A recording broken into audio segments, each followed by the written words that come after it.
गोर गोर बदनिया इन रेख लेवे दे हो करिया जमुनिया तनी चीख लेवे दे। खाके नहीं खाली का हो थोड़ा का लागता बोल खाली ठेकेला बड़ की हो लेके बगली में खड़ा की हो। भाई जब प्रियांशु सिंह ने साटा के पैसा पे जब रील बनाया ना, भोजपुरी इंडस्ट्री में एक नया रिकॉर्ड बन गया। और हमारे पावर स्टार पवन सिंह का बहुत सारा सॉन्ग पे जो कि प्रियांशु सिंह ने बनाया है रील, और विरोधी देख करके ना एकदम जल रहा है। और वो खास करके जो है ना उनका चमचा दलाल जो है वो सब जल रहा है।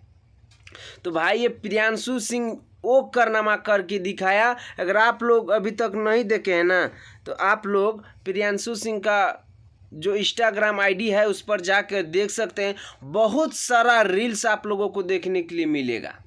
हमारे पावर स्टार पवन सिंह का हर एक सॉन्ग का रील आप लोगों को देखने के लिए मिलेगा। भाई ये है हमारे पावर स्टार पवन सिंह का फैंस का और पावर स्टार पवन सिंह का म्यूजिक डायरेक्टर का कमाल कि भोजपुरी इंडस्ट्री में एक नया रिकॉर्ड बना रहा है। तो भाई आप लोग का हम ज़्यादा टाइम नहीं लेंगे, मिलता है आप लोगों से नेक्स्ट वीडियो में।